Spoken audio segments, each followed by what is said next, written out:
오늘 하나님께서 우리에게 주신 말씀은 시편 78편 1절에서 8절입니다. 시편 78편 1절에서 8절 함께 찾아서 교독하겠습니다. 제가 먼저 1절 봉독합니다.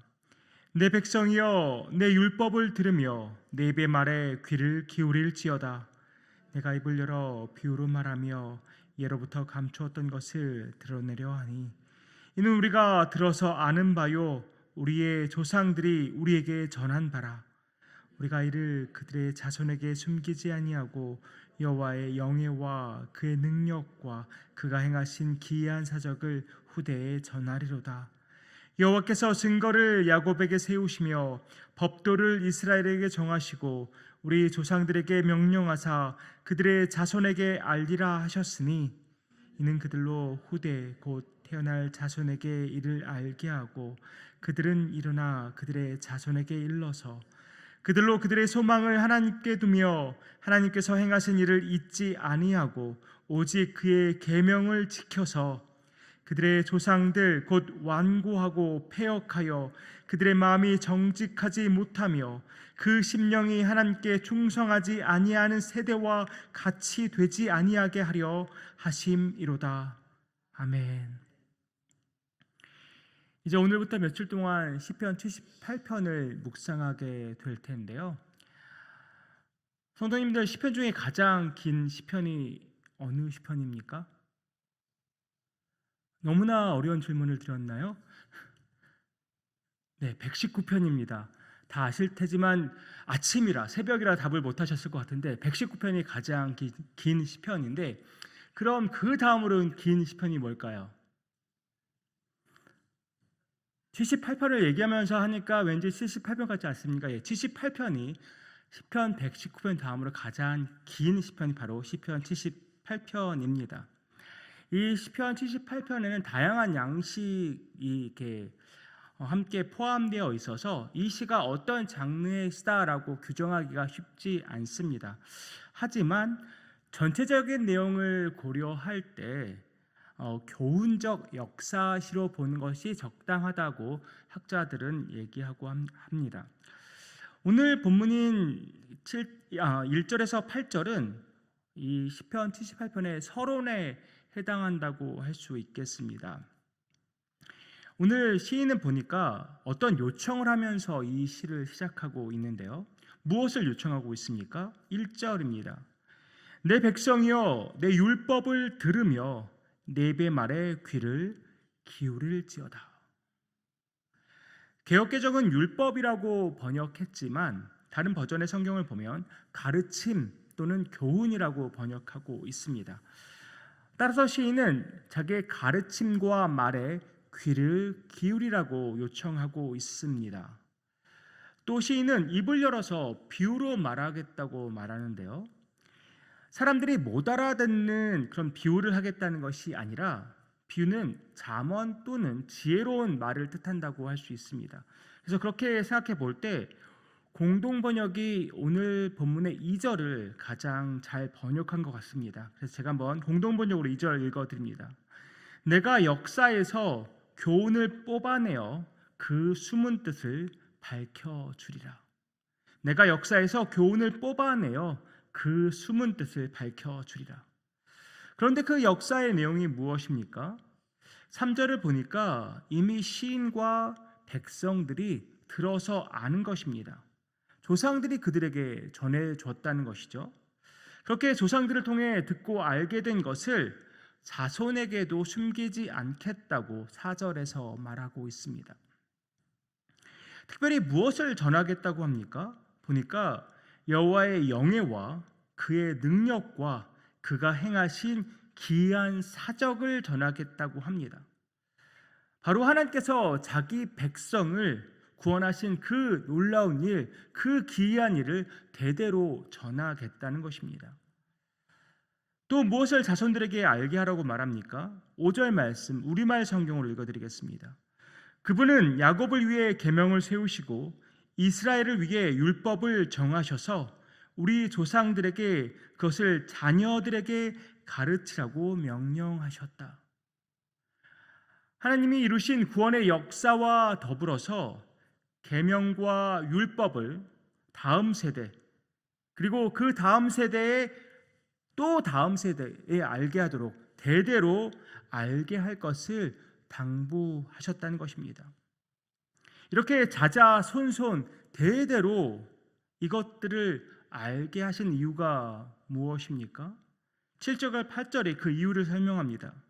그들로 그들의 소망을 하나님께 두며 하나님께서 행하신 일을 잊지 아니하고 오직 그의 계명을 지켜서 그들의 조상들 곧 완고하고 패역하여 그들의 마음이 정직하지 못하며 그 심령이 하나님께 충성하지 아니하는 세대와 같이 되지 아니하게 하려 하심이로다. 이런 측면에서 다음 세대에게 하나님의 말씀을 전하고 가르치는 일이 너무나 중요한 일인 것을 다시 한번 깨닫게 됩니다. 이미 아시겠지만 자녀들에게 말씀 교육을 하는 것은 교회와 가정이 함께 해야 할 일입니다. 우리 아이들이 교회에서 보내는 시간이 많겠습니까? 가정에서 보내는 시간이 더 많겠습니까? 교회에서는 정말 제한된 시간 내에 말씀을 듣고 배울 뿐이지만 이에 비해서 상대적으로 가정에서는 더 많은 시간을 보내게 됩니다. 어떻게 보면 가정이 교회보다 더 중요하다고 할 수 있습니다.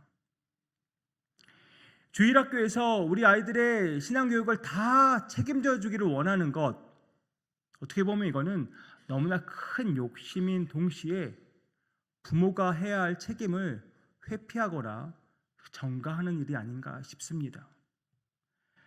디모데후서 3장 15절에서 17절 말씀이 하나님께서 성경을 우리에게 주신 목적을 설명하고 있는데요. 이렇게 말씀합니다. 성경은 능히 너로 하여금 그리스도 예수 안에 있는 믿음으로 말미암아 구원에 이르는 지혜가 있게 하느니라. 모든 성경은 하나님의 감동으로 든 것으로 교훈과 책망과 바르게 함과 의로 교육하기에 유익하니 이는 하나님의 사람으로 온전하게 하며 모든 선한 일을 행할 능력을 갖추게 하려 함이라. 성경 곧 하나님의 말씀은 우리로 구원에 이르는 지혜를 갖게 합니다. 또 하나님의 사람으로 온전하게 하여 모든 선한 일을 행할 능력을 갖추게 하는 것이 바로 성경입니다. 이것은 우리가 너무나도 잘 아는 것이죠. 그런데 이 디모데후서 3장 15절이 이렇게 시작합니다. 또 어려서부터 성경을 알았나니, 또 어려서부터 성경을 알았나니 하고서 이어지는 말씀입니다. 바울은 디모데가 어려서부터 성경을 알았다고 말합니다. 누구에게서 이 성경을 배운 것일까요? 그 힌트를 우리는 디모데후서 1장 5절에서 찾을 수 있습니다. 이는 내 속에 거짓이 없는 믿음이 있음을 생각함이라. 이 믿음은 먼저 내 외조모 로이스와 내 어머니 유니게 속에 있더니 내 속에도 있는 줄을 확신하노라. 디모데 안에 거짓이 없는 믿음, 어디서 온 것일까요?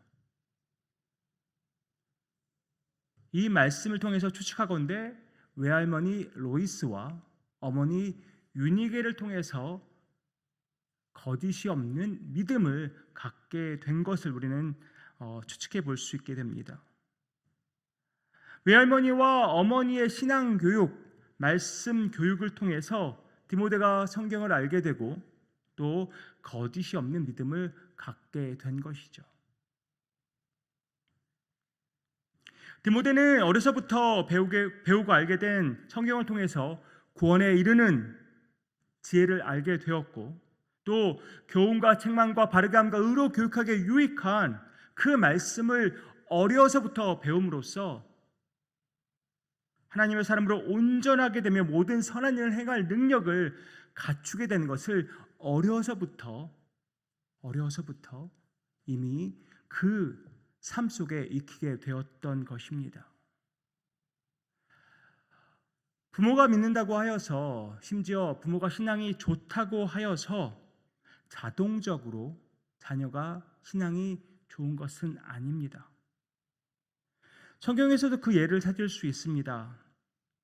제사장 엘리의 아들 옴니와 비느하스의 이야기를 우리는 너무나도 잘 압니다. 아버지는 제사장이었는데 그 아들들은 온갖 악을 저지르는 악한 사람들이었습니다. 가정에서 바른 신앙 교육을 하지 않았기 때문에 그런 일이 일어난 것이 아니겠습니까? 부모의 교육이 중요하다는 것은 모세를 통해서도 우리는 잘 알게 됩니다. 모세는 애굽의 공주의 아들로 40년을 살았습니다. 그러나 누가 그를 양육했습니까? 우리가 이야기를 알지만 모세의 어머니 요게벳이 모세의 유모가 되어서 그를 키우고 또 신앙적으로 양육했습니다.